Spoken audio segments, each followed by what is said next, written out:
Greetings. My name is Jesse, and I'm a member of Put People First Pennsylvania and the Communist Party USA. It's amazing to see you all out here today. You're probably feeling a lot like me right now and wishing you were back at home sleeping in or something, but that highlights something pretty important. We're out here because healthcare is a vital component to our lives and our friends and families' lives. And the cost of healthcare is too damn high. Yes. It forces us to choose between paying the bills and risking our lives or getting the treatment that we need. Ever since the 1970s, the average American has worked longer, harder, been more productive, but something insane has happened. That value of work has stopped being reflected in our pay. For the last 50 years, not only have many Americans not seen an increase in pay, but inflation has decreased the value of money we have been taking home. In other words, Americans have not been paid for the value of the work they've been performing. It is actually the other way around. Our reward for staying longer and working harder is that we are being paid less. In this land of plenty, it is unbelievable. Many of us are working 10 or 12 hours and still barely manage to make ends meet. The poor are simply being cast aside and left to die. The national poverty line is around $12,800 a year, and the average American is spending roughly $12,000 on healthcare by itself.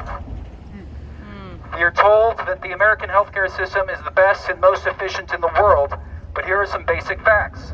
If a hospital cures a patient, it is actually losing a paying customer. If the cost of service is cheap, another healthcare provider is going to run them out of business. If you can't pay for medicine, it is better for them to let you die. Big Pharma is incentivized to market addictive painkillers because if you're hooked on pills, you are a steady and reliable source of income for them. Shame. Hospitals have no reason to buy modern equipment or expand their facilities or staff because that would eat into their bottom line. We aren't just paying more than other countries for healthcare, but we are also receiving inadequate care for it. Facts. That's right. At a certain point, we have to acknowledge that we are no longer paying for treatment and medicine, but instead for some billionaire to buy their 5th mansion or their 3rd super yacht. Yep. That's right. Shame. The 1% are the people benefiting from this arrangement, not us. We are literally paying them. We are literally paying the price for more expensive and inadequate health care. There's no scenario where we can say this system is the best in the world. A system where ordinary Americans haven't seen a rise in pay and struggle to pay for the cost of health care with millions sick and dying, and that is a real-world dystopia. Let's not mince words about it. The problem is capitalism. The health tycoons of America not only like it this way, but they rig the electoral system to keep it this way. They spend unfathomable amounts of money on their preferred candidates and even more on lobbyists to tell them what to do. It's impossible to vote them out because no one is running to represent us. Some politicians pretend to, but once they are in office, they go straight to work for the healthcare industry. Then, these political parties rig their primaries in order to prevent progressive candidates from challenging them. It is impossible to vote them out. Get real. The government and both political parties are owned and controlled by the wealthy. Yep. This is neither democracy or republicanism. This is a dictatorship of the rich. That's right. Preach.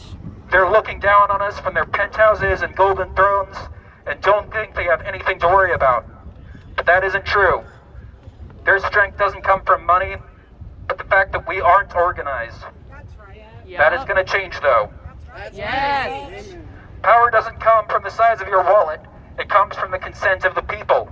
Yeah. Whoop. No matter what you see on the news or on the internet about what someone votes like, how they choose to identify, we've all got something in common.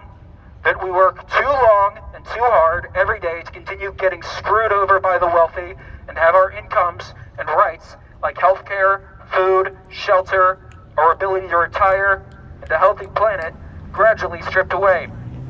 They're going to find out that there's a lot more of us than there are of them. and we're not going to let them divide us any longer. That's right. It's time for us to get paid, and the first step is by recognizing we're all in this together.